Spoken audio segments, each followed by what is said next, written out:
Bonjour à tous et bienvenue dans votre journal de ce jeudi 10 avril. Ce soir, la lente convalescence de l'économie vendéenne. C'est le résultat de la dernière étude de l'Observatoire économique et social. Après 6 ans dans un contexte particulièrement difficile et même si la tendance est plutôt à l'amélioration, les entrepreneurs sont encore un peu groggy. Qui de mieux placé pour parler des sciences aux collégiens que les collégiens eux-mêmes? C'est ce qui est mis en place cette semaine au Centre Beautour avec Expo Sciences. Mais vous allez voir que les profs n'ont pas encore trop de soucis à se faire pour leur poste. Et puis les amateurs de sport nautique, de retour à l'école eux aussi. Une opération de sensibilisation est menée à leur attention pour leur rappeler combien le littoral est un univers fragile. Un peu comme un muscle sur lequel on aurait beaucoup forcé et qui aurait du mal à retrouver sa forme initiale, l'économie vendéenne est en pleine convalescence. 6 ans après le début de la crise, l'horizon commence tout juste à se dégager. Il faudra donc attendre encore un petit peu de temps avant de dire que tout va bien. Pierre Dalicieux. Après 2 années quasi atones, 2014 envoie des signaux d'un léger mieux. La croissance s'inscrit plutôt à la hausse. L'augmentation du chômage s'est stabilisée depuis 4 ou 5 mois, en partie grâce à l'intérim qui repart. Alors on peut le lire de deux façons, soit comme c'est fait à l'habitude comme un indicateur avancé de reprise économique, on peut le lire aussi en disant les chefs d'entreprise restent prudents et favorisent aujourd'hui encore l'intérim parce que la visibilité n'est pas encore très forte. Les chefs d'entreprise semblent eux aussi retrouver le sourire d'après une enquête d'opinion lancée par la CCI. Les patrons reprennent confiance. On sent que les chefs d'entreprise sont un peu plus optimistes pour 2014 en matière et d'investissement, voire dans un deuxième temps d'embauche. Derrière, il faut maintenant que tout ça se concrétise et que les marchés soient là, parce qu'un entrepreneur n'embauche que s'il a un marché. Reste le point noir, le bâtiment, un secteur qui n'arrive pas à relever la tête. Pour preuve, début 2014, les autorisations de permis de construire ont chuté de 60% par rapport à la même période en 2013. Du jamais vu en Vendée depuis 15 ans. Alors concernant l'emploi, Pierre parlait à l'instant des perspectives de l'intérim. Eh bien voilà une autre tendance qui prouve qu'il ne faut pas baisser les bras. Plus d'1,5 million d'embauches seraient prévues cette année. C'est en tout cas ce que recense Pôle emploi. Les recruteurs ont beaucoup de mal à trouver des ingénieurs en informatique, des chaudronniers, des soudeurs, des kinés, des dentistes ou encore des bouchers charcutiers. Des métiers qui n'ont pas toujours bonne réputation. À l'inverse, le manque d'expérience, l'inadéquation entre le CV et l'annonce, le manque de motivation ou encore la faible mobilité sont les principaux freins des employeurs. À Fagorbrandt, plus que quelques heures avant une nouvelle audience au tribunal de commerce de Nanterre. Beaucoup la disent déterminante, mais ce fameux examen des offres de reprise a déjà été reporté 4 fois. S'il ne l'est pas une 5e, le tribunal devrait donc choisir en cette fin de semaine soit la reprise par un des candidats, soit la liquidation du groupe. Hier soir, 4 des 5 syndicats de Fagorbrandt avaient rendez-vous avec Arnaud Montebourg pour parler notamment de la vente des marques, bloquée pour l'instant par l'Espagne. Le ministre nous a dit avoir reçu des assurances côté espagnol et que la décision serait rendue vendredi matin au plus tard, a expliqué à la sortie un des représentants. Alors toutes les entreprises industrielles ne subissent heureusement pas le même sort que Fagorbrandt. C'est d'ailleurs pour mettre en avant la bonne santé et l'attractivité de plusieurs d'entre elles que la semaine de l'industrie a été créée. Une semaine au cours de laquelle les portes ouvertes attirent du monde. Familles de salariés, simples curieux ou chercheurs d'emploi s'inscrivent pour entrer dans les coulisses. Simon Philippot. 15 personnes ont poussé la porte de CNH mercredi matin pour une visite guidée de l'entreprise. CNH est spécialisée dans la conception et la fabrication de machines viticoles, mais aussi pour la récolte de l'olive et du café. Une occasion pour la société de faire découvrir ses produits et son savoir-faire. Le but, c'est de vraiment attirer le plus possible de jeunes ou d'étudiants ou de lycéens vers le monde de l'industrie, notamment en ce qui me concerne de la métallurgie. Donner envie d'embrasser ces métiers que sont la soudure, le montage, la peinture, les différents métiers qui permettent à contribuer à la fabrication de nos produits. Durant 1 heure, chacun a pu découvrir les différents postes de travail et l'ensemble de la chaîne de fabrication. Une visite guidée par d'anciens salariés, jeunes retraités et heureux de faire découvrir leur entreprise. De revoir mon ancienne entreprise et tous mes anciens collègues me fait plaisir.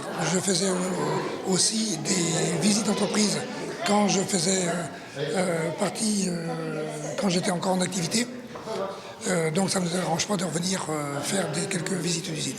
Au total, 150 personnes ont visité l'entreprise. À la clé, peut-être des vocations chez les plus jeunes. C'est en tout cas ce qu'espère CNH qui rencontre des difficultés à pourvoir certains postes. Quel avenir pour l'A831 ? C'est une question qu'on a souvent posée dans ce journal. Eh bien, avec le remaniement ministériel, elle est de nouveau sur le tapis. Si la nomination de Ségolène Royal à la tête du ministère de l'écologie est plutôt de bon augure pour la labellisation du Marais Poitevin, on l'a vu hier soir, elle peut aussi inquiéter ceux qui attendent cette portion d'autoroute entre Fontenay-le-Comte et Rochefort. Ségolène Royal étant plutôt opposée au projet depuis des années. C'est un dossier qui est aujourd'hui complètement finalisé. Tous les recours ont été purgés. Il y avait eu des engagements de l'État, une annonce qui avait été faite notamment fin 2013 en disant qu'on allait lancer l'appel d'offres et que le concessionnaire serait choisi en septembre.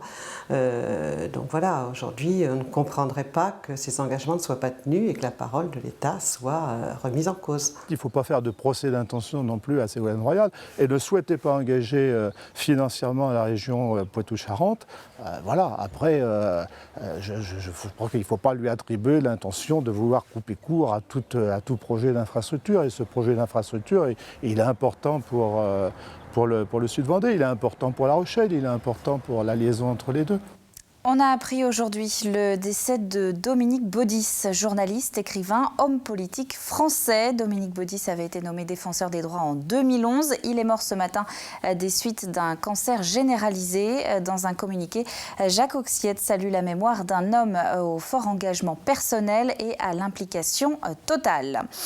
Quelques images de Vendéfi à présent. C'était cet après-midi au Vendespace, une initiative du Conseil général des jeunes qui a voulu décloisonner les collèges du département, que les jeunes des différents établissements se rencontrent autour d'une compétition. Résultat, plus d'1 millier de collégiens a passé la journée à s'affronter autour d'épreuves sportives et intellectuelles. C'est super bien de pouvoir, entre amis, pouvoir s'amuser, même quel que soit le résultat, s'amuser, c'est vraiment bien, je trouve. Au Vendespace aussi. Alors, même si le principal, c'est de participer, Vendéfi avait quand même son podium. C'est un établissement d'Esnay qui a remporté ce concours. La science est à l'honneur en cette fin de semaine à La Roche-sur-Yon. Le Centre Beautour accueille jusqu'à samedi Expo Science, une seule et même adresse pour une quinzaine de projets autour de l'énergie, de la vision, des 5 sens ou encore de la cuisine moléculaire. Edwige Richard. Vous prenez l'élastique, vous le tendez. Ici, on fabrique des arbalètes avec des pinces à linge et des allumettes. Dans cet atelier, l'objectif est simple, apprendre à recycler les éléments du quotidien tout en s'amusant. Si on s'habitue, ça doit être facile. Par contre, pour poser les allumettes, ça, je peux pas dire, mais c'est à peine dur. Plus loin, on s'amuse avec les illusions d'optique, avec les secrets informatiques. Ailleurs, on tente de comprendre comment fonctionne un appareil photo. Car l'objectif d'Expo Science est bien de vulgariser les sciences qui nous entourent. Ce sont d'ailleurs souvent les jeunes à l'origine du projet qui doivent expliquer à leurs camarades. Mais l'exercice n'est pas toujours simple. Voilà, on avait envie de savoir comment fonctionnait la photo sans lumière. Donc grâce au sténopé, je ne sais pas trop quoi dire en fait. Quand c'est la première fois quand on le dit, c'est assez difficile, mais après quand on le répète plusieurs fois c'est mieux. Et des fois on explique, mais des fois ils ne comprennent pas trop. Peu ou pas compris, l'essentiel est que ces jeunes s'amusent avec les sciences pour que celles-ci ne soient plus vues comme inaccessibles. Chers parents, pas d'inquiétude donc si en rentrant à la maison, vos enfants tentent 1001 expériences. Donc là c'est du sucre pétillant qu'on va mettre dans de l'huile et dans de l'eau. Et on va voir si ça pétille. Et on va voir si dans l'huile ça pétille. Expo Science est donc accessible jusqu'à samedi en fin de journée au centre Beautour de La Roche-sur-Yon et l'entrée est libre. De l'animation, il va y en avoir également dans le Nord-Vendée. Montaigu accueille à partir de demain le 26e Printemps du Livre avec plus de 200 écrivains présents en 3 jours. C'est un des plus grands salons littéraires de l'Ouest. Son président cette année, c'est le Sartois Laurent Deutsch. Et puis cet après-midi, c'est à un drôle de ballet de carton et de livres qu'ont assisté les riverains du centre-ville. Quand vous avez fait signer le livre d'or, par exemple, à Agnès Abécassis, vous cochez avec la date, si c'était fait vendredi, samedi ou dimanche. Le but, c'est que tout soit rempli. Vous avez le marque-page ici, Sacmans 2014. ils prennent la place qu'ils veulent, du moment que tout le monde tient dans cette partie-là. Voilà. Un événement qui regroupe évidemment énormément de bénévoles. Le Printemps du Livre, c'est donc à partir de demain à Montaigu et pour tout le week-end. Nous y serons d'ailleurs demain pour un journal enregistré sur place. Et puis dans un tout autre genre, même date pour le Salon de l'Habitat de Challans. La 14e édition commence demain après-midi et se poursuit jusqu'à dimanche soir. Ça se passe salle Louis-Claude Roux. À Mouilleron-le-Captif, on a déjà la tête tournée vers septembre. La commune vient de dévoiler la programmation de son festival Facessis, un festival qui pour sa 17e édition déménage. Fini le plan d'eau des Chaumes, place à la Longère de Beaupuy, un nouveau décor qui accueillera cette année Ronan Luce, Tal ou encore les Baudins. Ouverture de la billetterie jeudi prochain, le 17 avril. En sport, un mot du Team Europcar partagé en ce moment entre le circuit Sarthe Pays de la Loire et le Tour du Pays Basque. Concernant ce dernier, après la très belle deuxième place de Kevin Reza, hier, pas de maillot vert dans les 15 premiers de l'étape du jour. En revanche, c'est la théorie des vases communicants. Thomas Voeckler finit lui 5e cet après-midi à Pré-en-Paille pour la 4e et avant-dernière étape du circuit de la Sarthe Pays de la Loire. À 48 heures du lancement de la saison touristique en Vendée, je vous rappelle que c'est le début des vacances de Pâques, samedi pour la zone C. Le littoral nord-vendéen fait de la prévention. La baie de Bourgneuf est classée Natura 2000. Elle vient donc de sortir un petit film pour rappeler quelques bons gestes à adopter et préserver ainsi la faune et la flore du site. Benoît Godossi, Alix Solanos. Filmée pour une campagne de sensibilisation à l'environnement, la baie de Bourgneuf affiche ici tout l'intérêt que lui portent les amateurs de sport nautique. On va profiter de la possibilité que nous offrent les bateaux d'approcher auprès des rochers, d'approcher la faune, notamment les oiseaux. Toujours plus nombreux à pratiquer leur activité favorite dans la baie, les sportifs peuvent eux aussi porter atteinte à l'environnement. Donc par mes connaissances, il peut arriver qu'un sportif fonce dans un groupement d'oiseaux, soit dans la baie en haute mer, soit sur la plage, par exemple sur l'estran.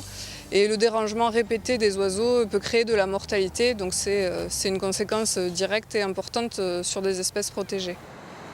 Classée Natura 2000, cette zone de dunes et de bancs de sable est par nature fragile.